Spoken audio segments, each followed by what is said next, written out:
Sebelum tahun 2015, ada sebuah aturan yang melarang calon kepala daerah memiliki konflik kepentingan dengan kepala daerah petahana. Aturan ini diatur dalam Undang-Undang Nomor 8 Tahun 2015 tentang pemilihan kepala daerah. Dalam pasal 7 diatur, larangan maju di pilkada bagi sosok yang memiliki hubungan darah, ikatan perkawinan, atau garis keturunan dengan petahana. Aturan ini dibuat untuk mencegah terbentuknya dinasti politik yang telah bermunculan di banyak daerah dan cenderung koruptif. Sayangnya, pada 2015, Mahkamah Konstitusi mencabut aturan itu dan memperbolehkan dinasti politik. Mahkamah Konstitusi menilai pasal itu bertentangan dengan pasal 28I ayat 2 Undang-Undang Dasar 1945, di mana tak boleh ada tindakan diskriminatif pada siapapun, termasuk seseorang yang memiliki hubungan darah atau perkawinan dengan petahana. Ironisnya, gugatan itu pertama kali diajukan oleh Adnan Purita Ihsan dan Aji Sumarno. Adnan Purita sendiri adalah bagian dari dinasti politik Yassin Limpo di Sulawesi Selatan. Adnan adalah anggota DPRD Sulawesi Selatan 2015-2019, sekaligus putra Bupati Goa, Ihsan Yassin Limpo. Sedangkan Aji Sumarno merupakan menantu dari Syahrir Wahab, Bupati Selayar. Aji juga pernah mencalonkan diri sebagai calon Bupati Selayar 2020, namun gagal. Pasca diperbolehkannya dinasti politik oleh Mahkamah Konstitusi pada 2015, tren dinasti politik meningkat drastis. Sepanjang 2005 hingga 2014, hanya ada 59 orang kandidat yang bertalian dengan dinasti politik. Namun pada 2015, 2017, dan 2018 menjadi 86 orang kandidat dan bertambah menjadi 124 kandidat pada 2020. Problem utama dari dinasti politik adalah tidak dibangun berdasarkan kompetensi dan kemampuan.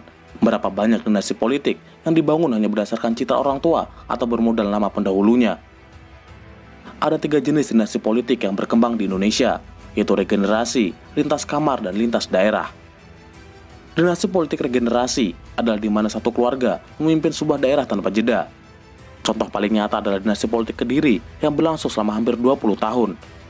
Bermula dari Sutrisno yang menjabat sebagai Bupati Kediri selama 2 periode sejak tahun 1999 sampai 2009, dilanjutkan oleh istrinya, Haryanti, yang juga menjabat Bupati Kediri selama 2 periode sejak tahun 2010 hingga 2021.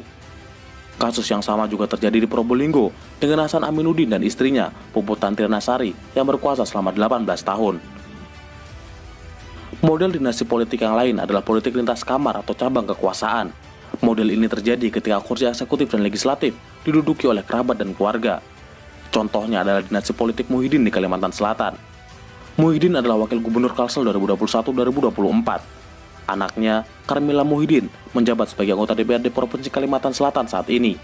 Mertua Karmila, Suripno Sumas, adalah juga anggota DPRD Provinsi Kalimantan Selatan. Sedangkan suami Karmila, Hari Wijaya, kini menjadi anggota DPRD Banjarmasin. Jenis dinasti politik yang terakhir ialah lintas daerah, yakni anggota sebuah keluarga menguasai jabatan strategis di berbagai daerah. Contoh jelasnya ada dinasti politik Joko Widodo, di mana anaknya Gibran Rakabuming menjadi wali kota Solo dan menantunya Bobi Nasution sebagai wali kota Medan. Fenomena dinasti politik di daerah muncul seiring implementasi otonomi daerah sejak tahun 2001 dan pilkada langsung tahun 2005. Sejak saat itu, muncul para elit lokal dan raja-raja kecil yang punya sumber daya baik ekonomi dan birokrasi yang dengan mudah memenangkan kerabat dan keluarga dalam konstelasi politik daerah. Lantas, apakah dinasti politik itu salah? Secara sederhana, dinasti politik yang terbangun melalui proses yang demokratis tidak melanggar hukum apapun, karena setiap warga negara berhak memilih dan dipilih, termasuk dalam politik.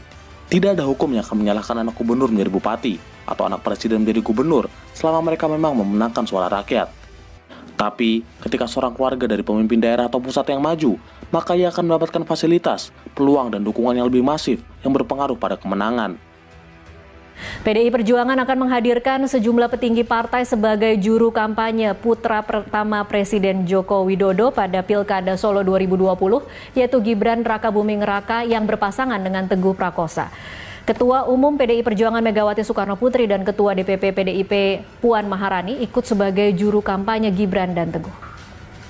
Dalam kasus Jokowi misalnya, dirinya bisa saja berkilah. Ikut sertaan anak dan menantunya dalam pemilihan kepala daerah adalah hak warga negara dan tak melanggar aturan. Namun, tak bisa dipungkiri, ketika anak seorang presiden mencalonkan diri sebagai calon kepala daerah, mereka akan mendapatkan keuntungan dan kemudahan dibandingkan kandidat yang lain. Meski bukan sebuah larangan, namun adanya dinasti politik bisa menjadi celah terjadinya kasus korupsi dan penyalahgunaan kekuasaan. Sudah banyak sekali contoh dinasti politik di Indonesia yang akhirnya tercoreng akibat kasus korupsi. Sebut saja dinasti politik Ratu Atut Banten, dinasti politik Yassin Limpo, hingga dinasti politik Asrun di Kendari. Tak hanya itu, dinasti politik kerap melanggengkan dan melanjutkan korupsi yang sudah dilakukan oleh keluarga terdahulunya. Sebut saja dinasti politik Probolinggo, di mana suami istri sama-sama melakukan korupsi. Atau dinasti politik Alex Nurdin di Sumatera Selatan, yang ayah dan anaknya sama-sama melakukan korupsi. Posisi strategis di pemerintahan yang sudah lama diduduki keluarga dan relasi kuat dengan partai politik mengakibatkan mudahnya mereka untuk mendapatkan dukungan dan kendaraan politik dalam pencalonan diri sebagai kepala atau wakil kepala daerah. Strategi politik, sumber dana kampanye yang begitu besar, serta dukungan dari para tokoh-tokoh penting juga menjadi alasan mengapa dinasti politik yang ada begitu kuat dan sulit dikalahkan. Partisipasi politik masyarakat yang rendah dalam pilkada juga menjadi tolak ukur betapa rendahnya kualitas demokrasi di Indonesia. Kurangnya pemahaman masyarakat akan dinasti politik dan politik uang yang begitu kencang di masa kampanye membuat para kandidat yang berasal dari dinasti politik melanggang bebas memenangkan kontestasi.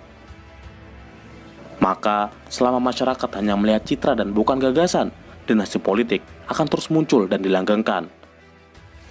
Sampai jumpa, salam Universe.